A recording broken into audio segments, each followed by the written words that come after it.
Howdy, hi. It is Dear Job Sports college basketball picks and predictions for Saturday, November 22nd, 2025.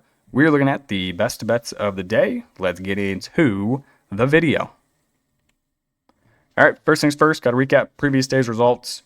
Really should have been a 4-1 day. We'll talk about the nonsense that happened in the Cincinnati game. But anyway, we go 3-2, bringing our season record to 71 wins, 53 losses. It is a new giveaway fund, since we've already started the active giveaway in the Discord.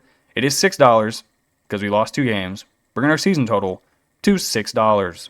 All right, I'm going to recap these real quick, then we'll get on to what we got for tomorrow. First one, it happened real early, I think like 1 o'clock in the Eastern. Utah State, minus 11.5. It looked really greasy at halftime. I was questioning the entire LDS Mormon faith, but they came through.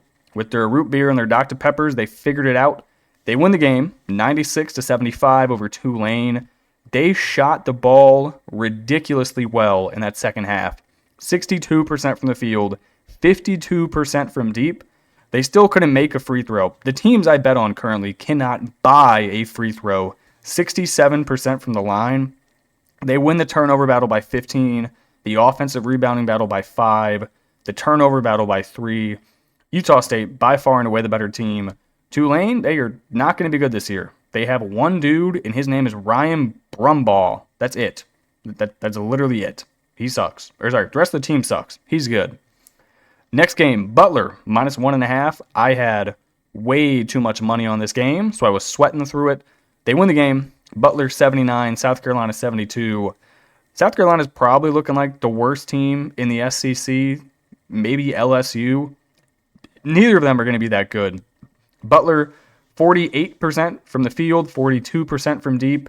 Here's the magical number. Free throws, 59%, 20 of 34. Again, not a single team I'm betting on currently is capable of making a free throw. But who cares? They win the game. They cover the number. That's all I need.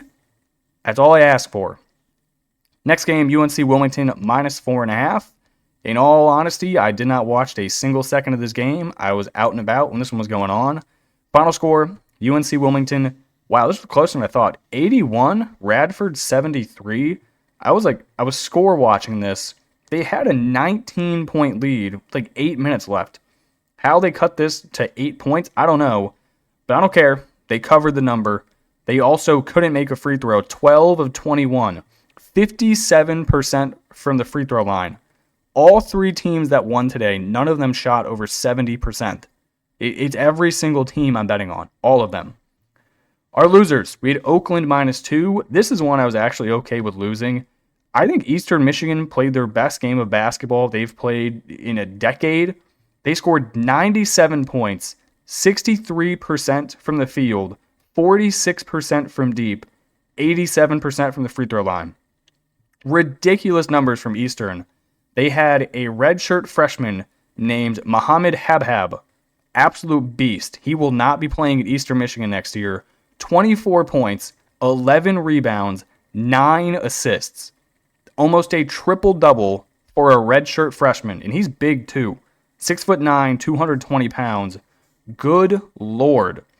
Oakland, 51% from the field, 41% from deep. They win the offensive rebound battle by 5. They win the turnover battle by 4. There's just not much you can do when your opponent is shooting 63% from the field. That's kind of tough. All right, and then this one pissed me off so much. 9.5 with Cincinnati. That is the number we got. You were like, oh, they're up by 4 at halftime.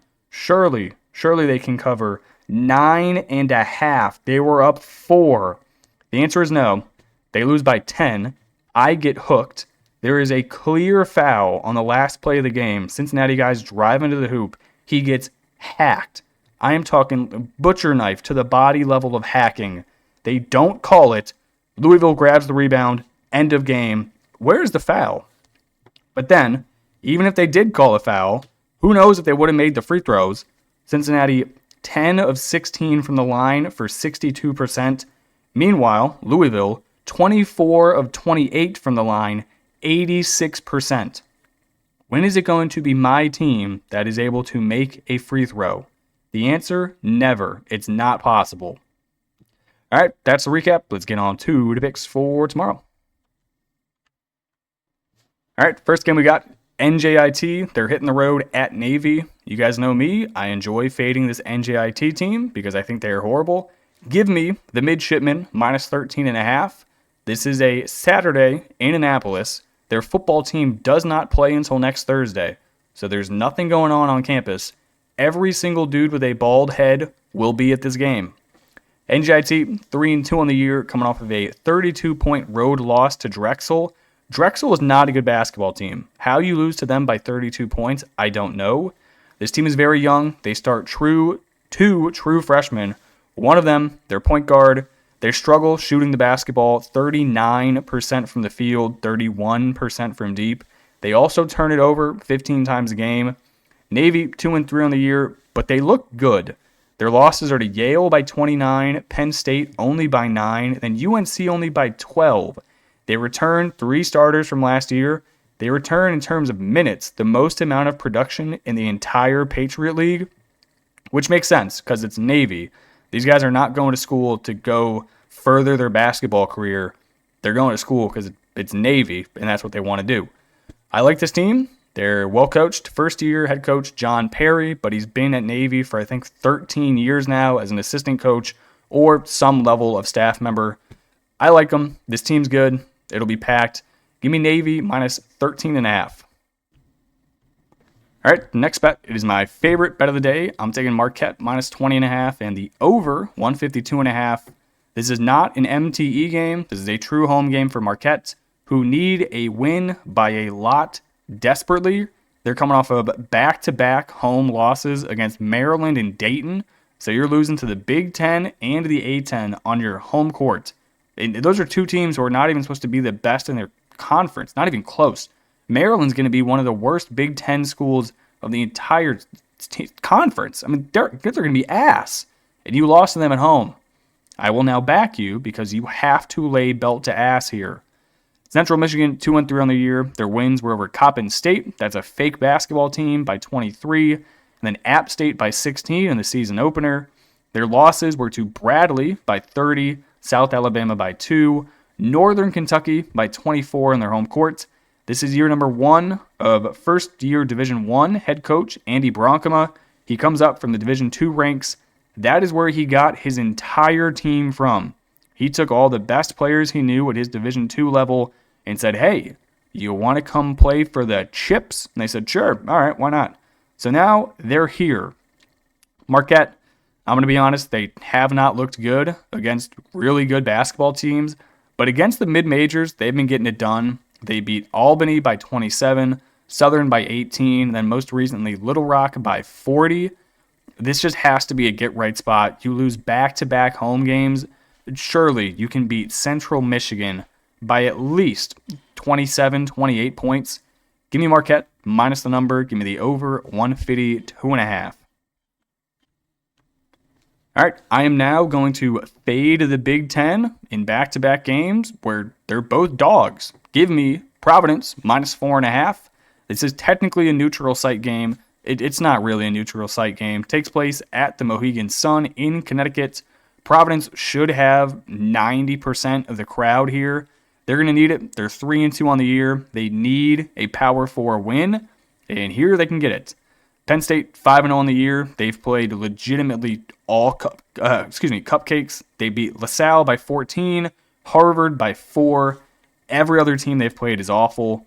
This is their first true hard road game of the year. Technically, they did play at New Haven, who's a first-year Division I school, so we're not going to count that. This team is extremely young. They start 3 true freshmen, not 1, not 2, 3 of them, a sophomore and then a junior, so they do not have a senior in their starting 5. I don't love that. Providence 3-2 on the year. Their losses, 2 pretty good losses. Virginia Tech on the road by 6, Colorado on the road by 9. I don't really like Kim English as a coach. I don't think he has the experience he needs to get this high profile of a job. But here he is. I think this is year 4, maybe year 5. They brought in a bunch of money. They used that money to buy some transfers. They got UCF's shooting guard, Sellers. They got Vanderbilt's point guard, and they got some guys coming off the bench who should be able to help. You have to win this game. That is simply it. It's basically your home court. You're going to have the crowd. Penn State's awful. Win this game. This line's telling you who to bet. Give me Providence -4.5. All right, next game. San Francisco, the Dons are favored on a neutral site against Minnesota. That is absurd. I will lay it. I do not think Minnesota is any good. They're a lot like their football team. They're good when they're in Minnesota and in St. Paul at their home court. They're okay. Once they hit the road, they become awful. San Francisco, they're going to be good this year. 4-1 on the year so far. Their only loss was on the road to Memphis by 6. They beat Portland State by 10, Bradley by 11, Northwestern State by 20, and then a Division II school by 1 billion. This team, is absolutely massive. Their backcourt, their smallest player in their entire starting lineup is 6'5". He's their point guard. They then go 6'6" shooting guard, 6'7" small forward. Their power forward is 6'10". They have a 7-foot junior center. This team fucks. They have a senior transfer center from Pitt. They have another guy from Portland State. This team's good. They shoot it 49% from the field, 40% from deep. You can't beat it. Minnesota 4-1 on the year. They've beat a bunch of cupcakes in their wins. Their one loss on the road to Missouri by 23. They lost basically their only player worth a damn last year. Their star, Dawson Garcia. He's now in the NBA. I think he's on a G League team somewhere. The rest of their team, a bunch of transfers. They don't have a single dude starting who is back on this team. I'm going to fade them early. I'm probably going to fade them late. I do not think they're good. All right, next game. I do not have a spread, so once I get this line, I will drop it in the pinned comment and in the Discord. Give me Chattanooga, whatever the spread is. This is the ASUN SoCon Challenge. True home game here for the Mocs. We backed them last game against South Carolina State. They got it done for us. I think they get it done here. North Alabama 2-3 on the year, 0-2 on the road straight up. Their wins are against a Division II school by 6, and then Northwestern State by 4. Those are 2 horrible wins. Their losses on the road at Mississippi State by 24, ETSU by 4, Clemson by 20. The weird thing is they return a ton of production from last year, but they're horrible now.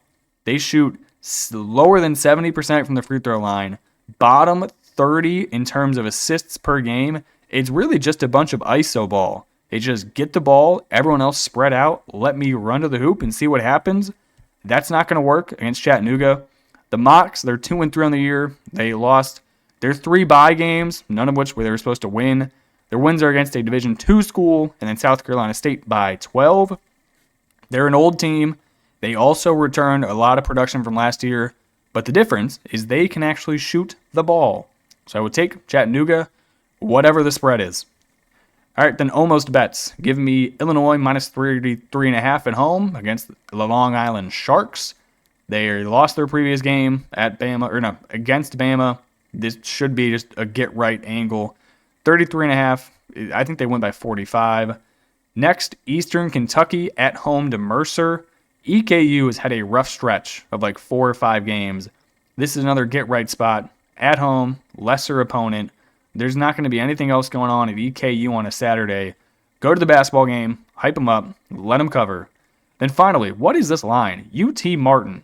They have 2 really good road wins, and you're telling me they're only laying 7.5 to Prairie View? This just doesn't make any sense. Give me UT Martin -7.5. I thought this line would be like literally 20. All right, that's going to do it for me in this video. I appreciate you guys tuning in and watching, and I will catch you in the next one. Peace.